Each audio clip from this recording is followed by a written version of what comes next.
I love my Nintendo Switch. It's the best console that ever existed! Man, I forget life before there even was the Nintendo Switch. Erase?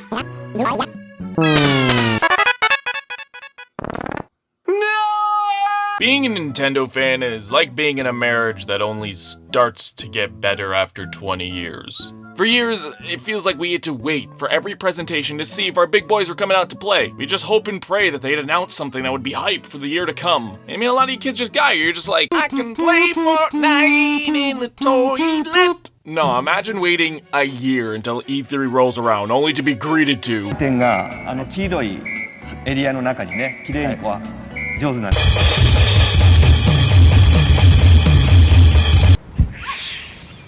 Oh, go, girl, go!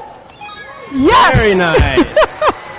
Oh, Reggie, you got it, man. I want to show the group something that's a little bit more my speed. You're right, Reggie, that really is more your speed. You know, guys like power stuff.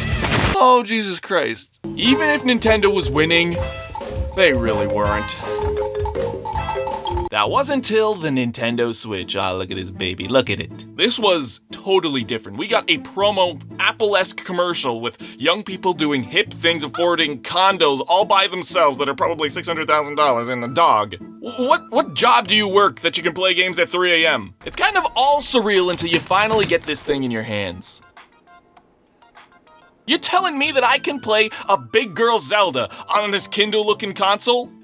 You're telling me the game's cartridges are smaller than my self-confidence? You're telling me that the controllers slide off so effortlessly like buttering toast?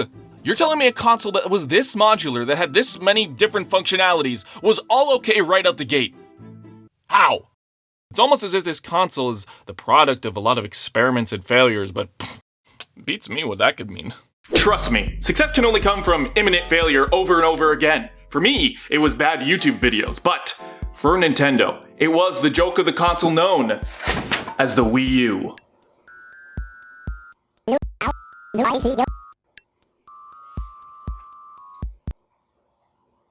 Kat, what did you send to Scott?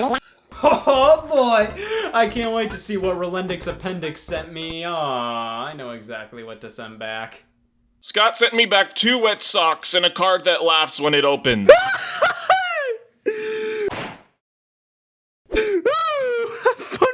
Mario Kart in 720p! The Wii U was a failure, alright? Don't try and sugarcoat it, guys. We all thought it right when this thing was announced. You might remember how the Wii name began to make perfect sense once you started hearing it as Wii. Literally no. But in thinking about a new Nintendo system, we knew the prevailing thought would be this. Okay. But could it also be a perfect fit just for you? No. Welcome no, to the no, world. Please, no. Of no. Wii Come on, no, U. no.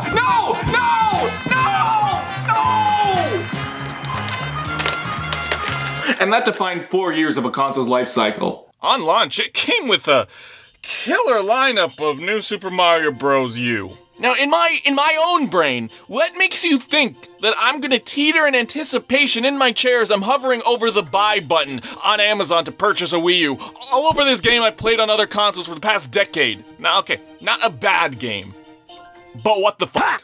Man, this console looks like a shoreline without any docks. Because, whew, these are some bad ports. Well, at least the view is nice.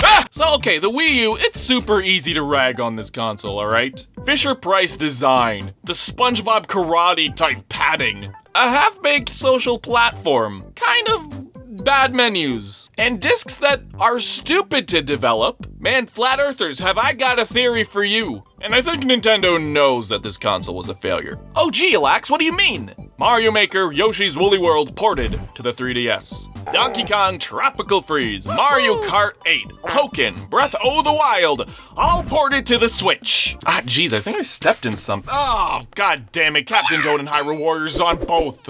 They ported it twice. Oh, and Splatoon and Mario Tennis Ultra Smash. Who are you kidding here? Well, at least we have Mario Party 10. The design of this console was interesting. In my head, it's like they knew the Wii did good, so they were like,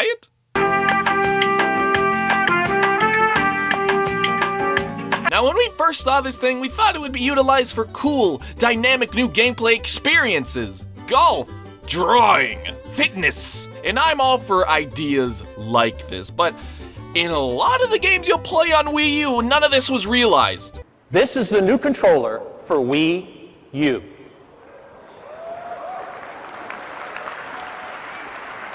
It's different from anything you've played before.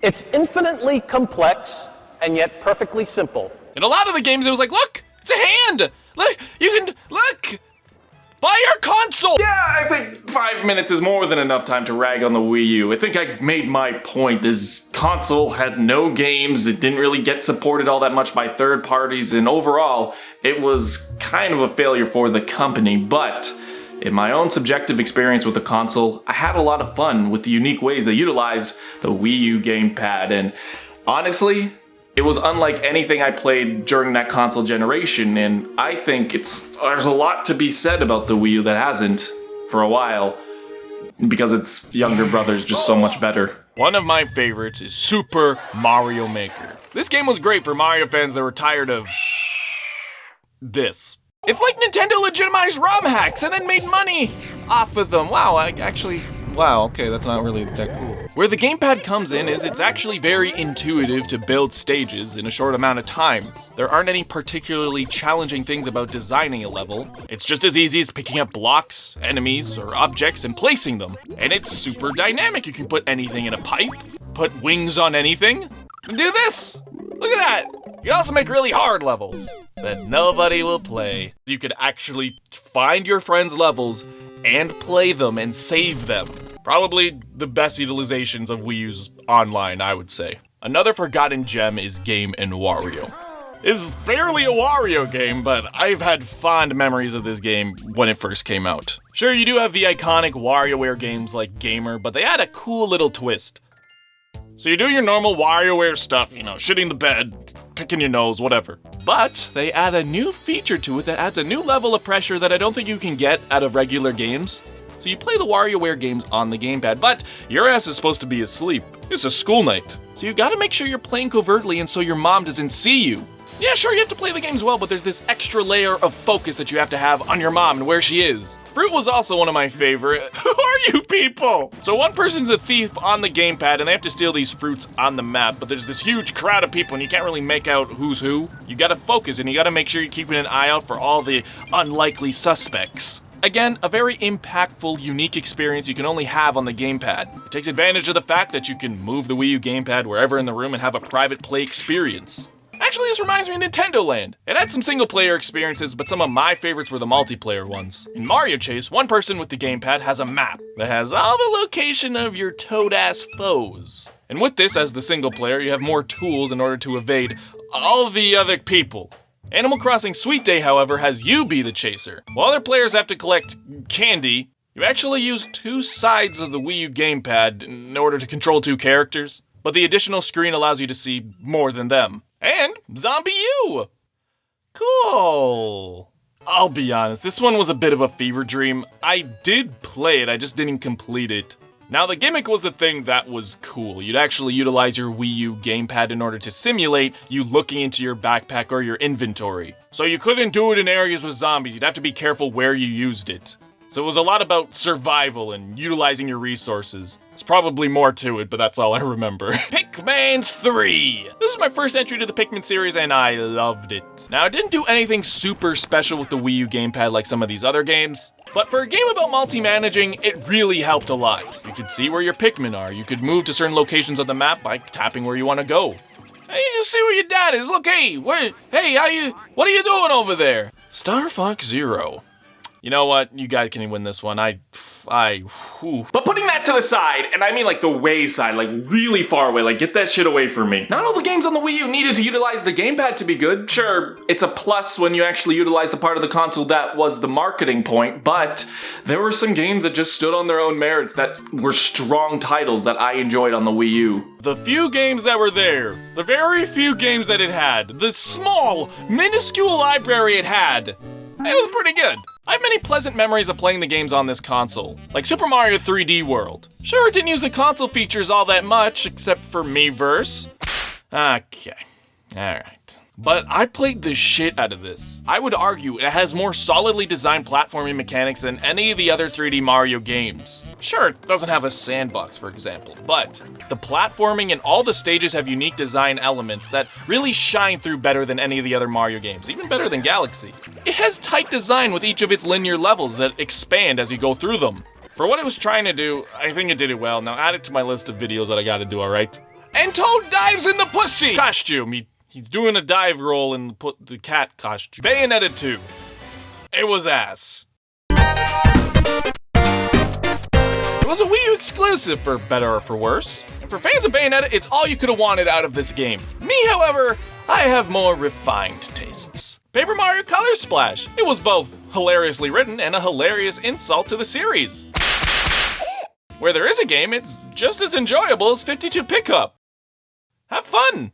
Now, there are a lot more games that I really didn't play, such as Wonderful 101, Xenoblade Chronicles X, Tokyo Mirage Sessions, Okay, get that shit off the list. Who wrote this? Who wrote this? So the Wii U had a good library, though small, and it had good ideas, though underdeveloped. It's like, yeah, this console was underwhelming, but nothing about it was horrible. It just couldn't stand up to the competition at the time. It didn't have enough wide appeal for the market of casual and hardcore gamers. It's not like this is a surprise to anyone. It's not like we woke up one day and said, "Oh my god, the Wii U sucks!" And as I said, we could go on. We could keep taking point after point, saying 9 times out of 10, the Wii U is not a good console. It's not something you should buy right now because many of the games have been ported and there's no reason to really go back to it. But my time with the Wii U, that 1 out of 10 times that I was playing the Wii U, I had fun. I do not regret purchasing that console, though I know that's not the same for everyone. Also, there's the beauty of this thing. Okay, on the outside it doesn't look that good, but it matters what's on the inside. When used in games for the cool dynamic gameplay experiences, yeah, it was very fun. But if I'm being honest, I really liked it for the subtle reasons. The joy of being able to lie in bed and play Earthbound all the way through. Playing through a dungeon in Wind Waker with just your jammies. When they were first presenting the console, this was one of the main things that was like its key value proposition. And it rung true with me all the way through the life of the console. But alternatively, yeah. Everything the Wii U does good is totally eclipsed by how the Switch does it better. The Switch is just a better console, a better piece of hardware, but the only reason the Switch is as good as it is because they failed with the Wii U. They may be doing everything in their power to wipe the Wii U stain off the proverbial red pants of Nintendo. But now that this little console is out of the spotlight, now that it can stop being criticized, being scrutinized over, I think we can finally appreciate it for as humble as it was. The Wii U is like a lukewarm bath. It looks good, it sounded like a good idea, and it should have been good. The work that went into it, the time it took to make, and the mess afterward, it's not worth it. Still fun though. You can't say I don't have hair anymore. I actually just inhaled soap. Yeah?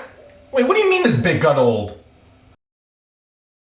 Well, thank you for watching to the end and watching me choke on soap, but I gotta say thank you to the patrons. Thank you guys for supporting me and helping me build up over the course of this year. It's actually astonishing how much growth I've had, but I have to stop talking because we have to do the monthly patron wrap. So, all the new patrons, Ola Nocta Rock rocks off, the Ollie score, the Zella Gamer, then there's a Mansoor, Abelahi, is it Abelahi? Not sure how else to say it so you can make fun of me. Ethan in a mire, Cameron in a grove, Andrew harking at me to keep going, swimming in a big river with my best friends, Cuphead, Jack Kelton, Marax, 96, Trinity Chick, Dot Saddle, got me feeling thick, Omega Fighter, Poker Dog, are here, my ex-girl just said something's not there, I need to call my homie Doc, call him Professor, Beta is the way I like my forte. Sage Hook, Nicholas Cow said Trebix. I'm really bad with names, so you can say it in the comments. Dylan the villain, Dylan Hildebrand. Is that like Hilda, but you go and put her in a can? Makoto, why you know that be my waifu? Gotta stretch my Eric Longnecker hair. Hyperami is the homie, God bless him. Sina Sadapori, I met him in Project M. Mohammed and Ali Kwan, I hope that's pronounced kinda like Giguan. Z-Pig177, I don't wanna, aka Gnome Boy, representative, the United States of Spit Nozzle. Huh, really funny. You got me, you got all of us. You ruined the flow of this rap, but you know, you too can ruin the flow of this rap for only $5 a month. You can also be sing the names of all the $5 patrons and $10 patrons in the end of a monthly video, because I'm crazy and I like to put myself through torture. You know, that's how it be. Thank you, everyone, and I will see you on the flip side.